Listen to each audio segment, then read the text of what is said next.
Rabbi, let me just ask, it's been 5 years. How do you make sense of what happened that day? I don't make sense. It's a senseless killing. It's purely driven by hate, by anti-Semitism, and it makes no sense whatsoever. There's a consensus, and Mayor Fulop pointed this out, and they were so armed. They had so many, Yes, so much ammunition on them that the deli was really not their target, that they wanted to go for the yeshiva. yes, Do you agree with that? 100%. The door of going up to the was closed, and that's how the children were saved, because they couldn't go up there. They saw the Jewish faces on the through the window. They decided, okay, we have to use the ammunition that we have. If we can't kill all, let's kill whom we can. There is no question about it that when a tragedy happens, we always look. It could have been worse. We thank the Almighty that nothing worse has happened. So, and we accept what has happened. God is right. We don't understand. We don't understand why, but He understands that, and He avoided a much broader tragedy to much more families, immediate members of different families, feeling that horrible thing, and which would have stayed with so many families forever. Not to say that the entire Jewish community living there in Jersey City didn't feel it then, and still don't feel it. No, they felt it then, and therefore whatever they've done immediately, the first task is to rebuild the family business of Mendel Ferenc, who was unfortunately the victim.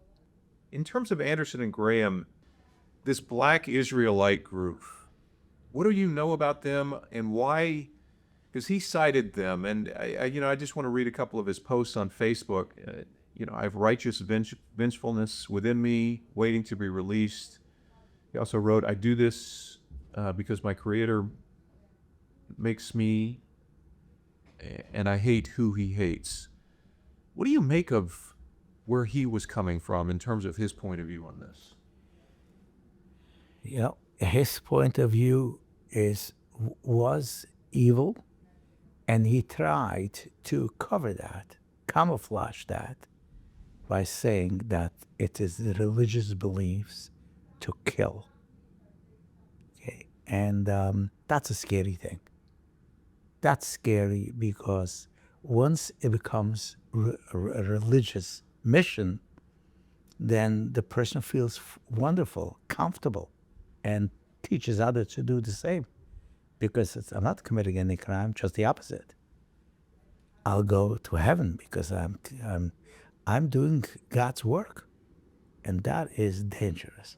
Now, as far as the organization, I don't have any information, and as I said before, that we were not shared with more insight of what's happening, and that what your point makes us always wonder: are we safe? And not only safe from general crime happening and anti-Semitism, but are we safe of people driven by these type of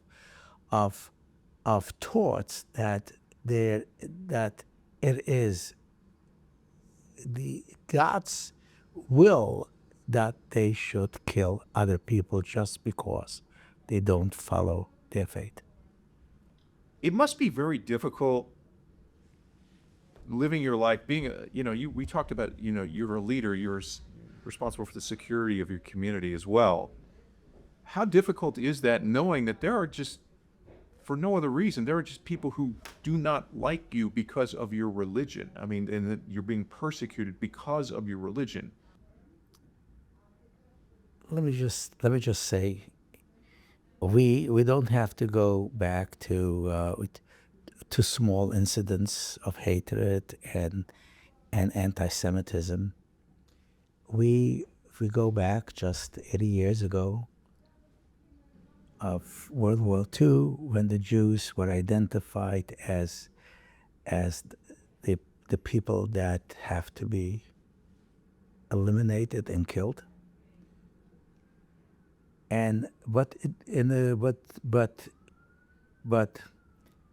on one hand, you see that we are back. The community is back. Our faith, and there is God who guards us, and we are back to the numbers that were pre World War II.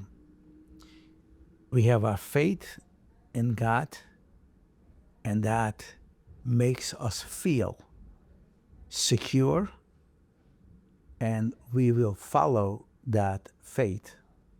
And we know that at the end of the day, we shall overcome the hatred and anti-Semitism that exists.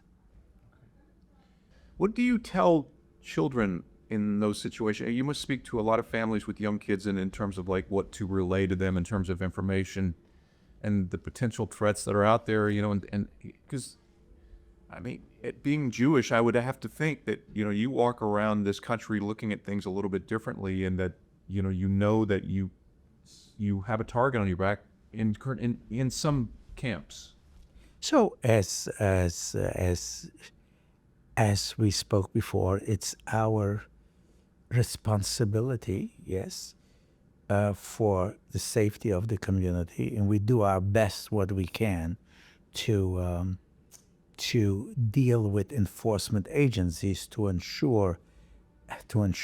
try to prevent stuff like this from happening. And some of them are doing a wonderful job. But on the other hand, also we have to tell parents, have to do children, be cautious. Be cautious where you go. And yes, and you are right, some others don't have to be so cautious. Yes, but we have to, and this is where teaching responsibilities for our children and encouraging them to see the growth of the community, encourage them to see the success of the community. There's, thank God, an unbelievable success. You want to look on the history, success rate. People, my parents who came here without a shirt on their back, and thank God, children and grandchildren and great grandchildren, and succeeding. So it's we have thank God, the ability to show our children. You have to be very careful, but the ultimately is God who protects you, and you have faith, and you can see that in front of your eyes.